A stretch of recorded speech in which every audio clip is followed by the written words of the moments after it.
नमस्कार, आप देख रहे हैं खबर फास्ट और मैं हूं आपके साथ सुकन्या सिंह। हमारे खास पेशकश नजरिया में आपका स्वागत है, जहां आज हम बात करेंगे महिलाओं के साथ बर्बरता के बारे में।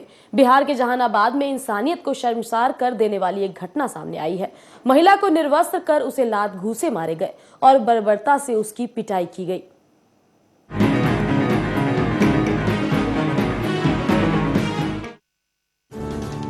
बिहार के जहानाबाद में कुछ ऐसा ही मामला देखने को मिला जिसने पूरे देश को शर्मसार कर दिया। बुधवार रात स्थानीय लोगों ने एक महिला को न केवल निर्वस्त्र करके घुमाया बल्कि उसकी जमकर पिटाई भी की। भीड़ आधी रात को महिला के घर का दरवाजा तोड़कर अंदर घुस गई और पहले तो महिला के घर में तोड़फोड़ की गई और फिर लोग उसे खींचते हुए घर से बाहर ले आए। महिला को निर्वस्त्र कर उसे लात घूंसे मारे गए और बर्बरता से उसकी पिटाई की गई। ये सब कुछ उसके घर के सामने हुआ और लोगों के साथ पुलिस भी तमाशबीन बनी रही। उधर जब इस बात को लेकर विधानसभा के भीतर और बाहर विपक्ष ने जमकर हंगामा किया और मामले में जल्द से जल्द कार्रवाई की मांग की। जो महिला के साथ इस तरह से किया गया है, जिन्होंने किया है उसको कड़ी से कड़ी सजा उनको मिलना चाहिए। और खासकर पुलिस की बात आई है कि वहाँ पर पुलिस भी खड़ी होकर देख रही है। यदि साबित हो जाता है कि पुलिस वहाँ पर खड़ी थी और उसके सामने ऐसा घिनौना काम हो रहा है, तो मैं चाहूंगी कि उस पुलिस को भी कड़ी से कड़ी सजा हो। कल की जो घटना है इतनी शर्मनाक और महिलाओं के लिए पीड़ादायक घटना है कि सरकार को सबक लेना चाहिए कि ये जंगल राज में प्रवेश कर गए हैं। बिहार का विकास क्या होगा जब महिलाओं का कोई सम्मान नहीं। इसलिए सरकार को शर्म करना चाहिए, सरकार को इस्तीफा देना चाहिए और वैसे करने वाले व्यक्ति पर तुरंत कार्रवाई।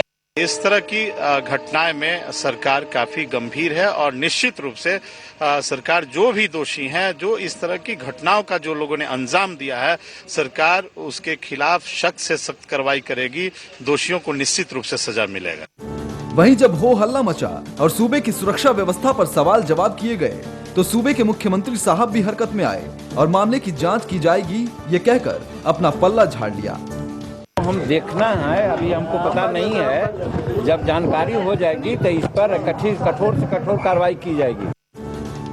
बिहार के जहानाबाद में हुए इस शर्मनाक वाकये ने महिला सुरक्षा को लेकर एक बार फिर सवाल उठाए हैं। साथ ही ये भी सवाल उठता है कि इस तरह की घटनाएं कब तक हमारे समाज में घटती रहेंगी और महिलाओं की इज्जत के साथ खिलवाड़ होता रहेगा। ब्यूरो रिपोर्ट, खबर फास्ट।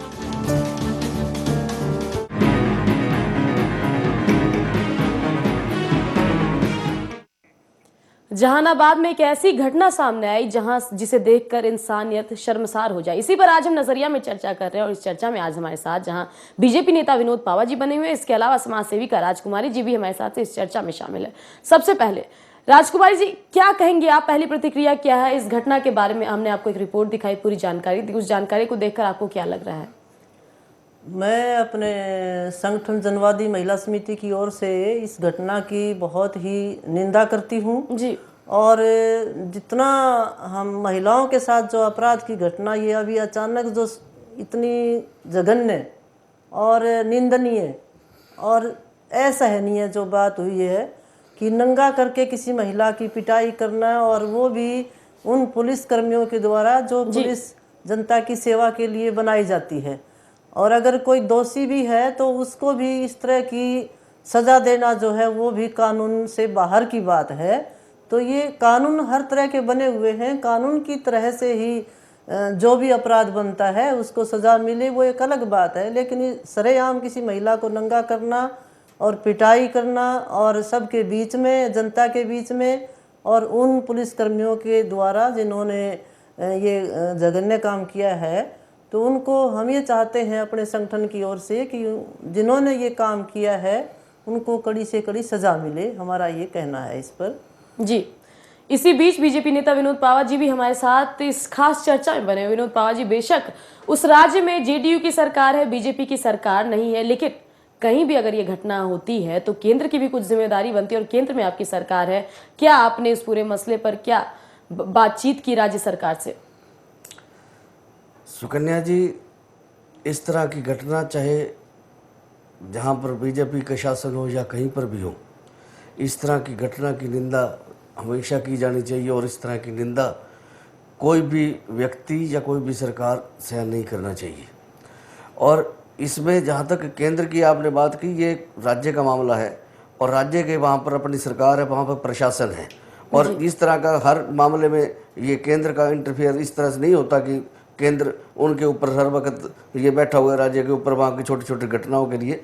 केंद्र की अपनी सरकार है, केंद्र जो राज्य की अपनी सरकार है।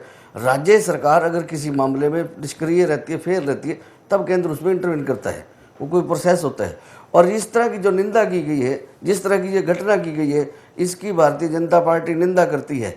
और जहाँ तक मीडिया में जो रिपोर्टें आ रही है, उन रिपोर्टों में ये कहा जा रहा है कि पुलिस ये कह रही है कि इस घटना में उसके परिजनों ने ये आरोप लगाया है कि 2 व्यक्ति 5 लाख रुपए लेके जहानाबाद में आए थे और उन लोगों को वहाँ पर उसका, इस महिला पर ये आरोप लगाया कि इसने अपहरण करवा लिया और उसकी आशंका है कि उसका उनका मर्डर करवा दिया जी। तो उनके परिजनों ने ये आरोप लगाया और उस वजह से ये बताया जा रहा है कि उन्होंने ये घटना की दी। भारतीय जनता पार्टी की ओर से और अपनी ओर से मैं ये कहना चाहूँगा कि चाहे कोई भी घटना हो, कानून का अब किसी को अपने हाथ में लेने का हक नहीं है। अगर उस महिला ने कोई गलती भी की थी, कोई अपराध किया था, तो उसको उसकी पुलिस में रिपोर्ट करनी चाहिए थी, उसके खिलाफ लीगल एक्शन लिया जाना चाहिए था। इस तरह की निंदा करना, इस तरह का काम करना, इसकी भारतीय जनता पार्टी कठोर निंदा करती है और वहाँ के राज्य सरकार से ये मांग करती है कि इन अपराधियों के खिलाफ कठोर से कठोर दंड दिया जाए ताकि इनको लोगों को भी सबक मिल सके। जी राजकुमारी जी, अगर इस पूरे घटना पर हम गौर करें तो इसमें सबसे शर्मनाक जो पहलू रहा वो ये रहा कि जब उस महिला की पिटाई की जा रही थी, वहां पर खाकी पहने पुलिस वाले भी खड़े थे, मौजूद थे और वो कुछ भी नहीं बोल रहे थे, मूक दर्शक बने देख रहे थे, जैसे कि उनकी अगुवाई में ही इस सारी घटना को अंजाम दिया जा रहा है। इस पर आप क्या कहेंगे, क्योंकि इससे पहले भी खाकीधारियों पर, पुलिस वालों पर, उनके वर्किंग पैटर्न पर प्रश्न चिन्ह लग चुका है और एक बार फिर से इस मामले में ऐसा लग रहा है कि खाकीधारियों पर भी सवालिया निशान लगा है। देखिए, अभी जो कहा गया कि छोटी छोटी बातों पे केंद्र सरकार जो है क्या ध्यान देगी, ये कोई छोटी बात नहीं है। छोटी बात नहीं, घटनाओं पर, हर घटना पर केंद्र का छोटी घटना नहीं है। किसी महिला को सरेआम बाजार में घर के सामने खुला नंगा करके उसकी पिटाई करना, और कानून का कोई डर ही नहीं है। राज्य सरकार के कानून अपने हैं, केंद्र सरकार के कानून अपने हैं, लेकिन महिला तो सबके लिए बराबर है। वहाँ केंद्रीय सरकार ने कुछ कर रही है ऐसे मामलों में, ना ही राज्य सरकारें कर रही हैं। और कितनी सारी हर राज्य के अंदर घटनाएं घटती हैं ऐसी पुलिस प्रशासन के द्वारा, और जिसके अंदर पुलिस के जो सिपाही हैं वो शामिल होते हैं, कहीं बड़े अधिकारी शामिल होते हैं, तो कहीं कानून का कोई डर ही नहीं है, सरकारों का कोई भय ही नहीं रहा। तो और यहाँ सारी की सारी चलती है वोट की राजनीति, क्योंकि महिला के पास वो ताकत नहीं समझता समाज कि ये तो वोट जहाँ कहेंगे इसके परिवार वालों को वहीं वोट जाएगा, वहीं वो वोट से उनसे बाहर नहीं जाएगी। तो इस देश के अंदर और हर राज्य के अंदर ये जो चला हुआ है कि वोट की जो राजनीति है, ये सबसे खतरनाक है महिला के लिए। और जब तक इस पर अंकुश नहीं लगेगा, महिला की सुरक्षा नहीं हो सकती। और महिला सुरक्षा के लिए जो कड़े कदम कानूनों के अंदर भी, जैसे सुप्रीम कोर्ट ने भी ये कह दिया 498 की धारा के ऊपर कि दहेज वाला ही कम से कम, और नहीं तो इसके भय से ही लोग जो है डरते हैं कुछ थोड़ा बहुत। पुलिस जो है बिना छानबीन के किसी पर कोई मुकदमा दर्ज नहीं करेगी। तो ये जो इस तरह की बातें, संकेत इनको मिलता है, पुलिस तो वैसे ही लापरवाही बरतती है किसी महिला को न्याय दिलाने में।